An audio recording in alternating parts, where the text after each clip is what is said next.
আজকে recipe healthy এবং tasty plum jam কি করে তৈরি করলাম চলুন তাহলে দেখে নেওয়া যাক। মনুস কিচেন ডায়েরিতে সবাইকে স্বাগত।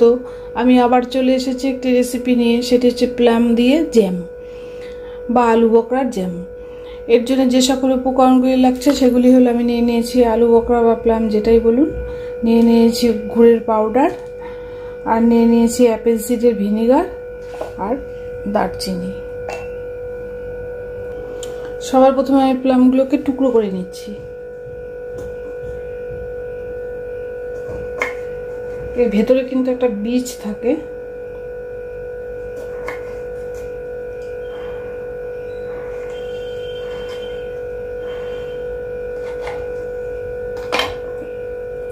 এই যে বীজটাকে আমি বাদ দিয়ে দেব।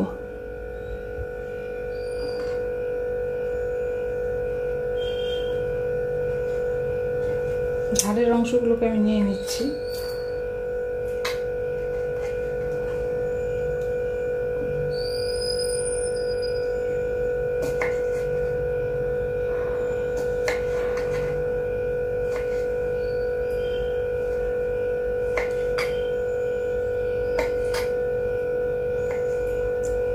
এইভাবে আমি সবগুলোকে কেটে নিচ্ছি।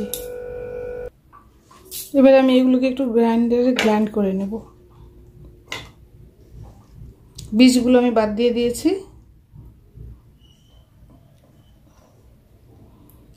এখানে আমি 250 গ্রাম প্লাম নিয়ে নিয়েছি।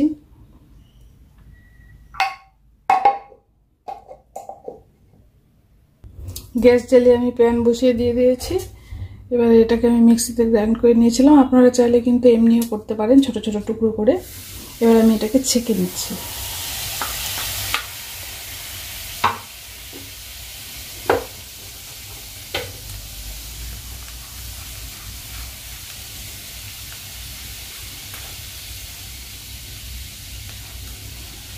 এটাকে আমি ভালো করে ছেঁকে নিচ্ছি।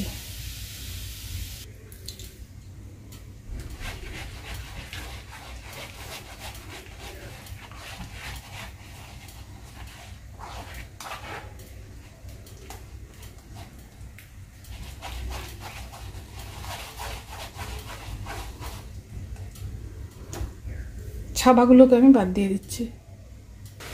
আমি এর মধ্যে একটু দারচিনির টুকরো দিয়ে দিলাম।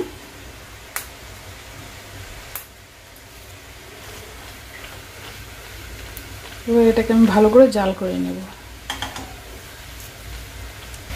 250 গ্রাম প্লাম আছে, আমি 100 গ্রামের মতো গুড় দিয়ে দিলাম। এটা আপনারা আপনাদের পছন্দ অনুযায়ী দেবেন।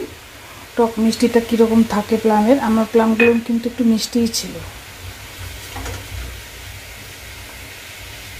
আপনারা চাইলে চিনিও দিতে পারেন। হেলদি খাবার যেহেতু সেহেতু গুড় দিয়েই আমি তৈরি করলাম।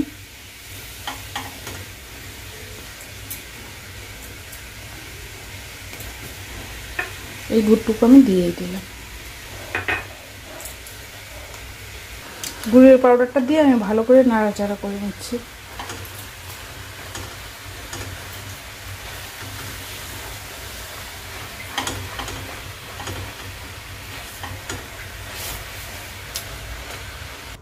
জ্যাম কিন্তু রেডি হয়ে গিয়েছে। এই যে দেখুন, আমি এখানে নিয়ে দেখাচ্ছি।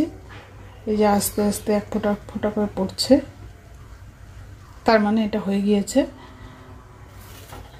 জলও সমস্ত শুকিয়ে গিয়েছে। ঠান্ডা হয়ে গেলে কিন্তু আরেকটু জমে যাবে। এবার আমি গ্যাসটা বন্ধ করে দিচ্ছি। গ্যাসটা অফ করে আমি 1 চামচের মতো একটু অ্যাপেল সিডার ভিনেগার দিয়ে দিচ্ছি। এমনি হোয়াইট ভিনেগার দিলেও হবে, গুড়ের পরিবর্তে কিন্তু চিনি দিলেও হবে। এবার এটাকে ঠান্ডা করে আমি নামিয়ে দেখাচ্ছি। দেখুন বন্ধুরা, আমার প্লামের জ্যাম রেডি। এই রেসিপিটি যদি আপনাদের পছন্দ হয়, লাইক, শেয়ার, কমেন্ট, সাবস্ক্রাইব করতে ভুলবেন না প্লিজ। সকলে ভালো থাকবেন, সুস্থ থাকবেন।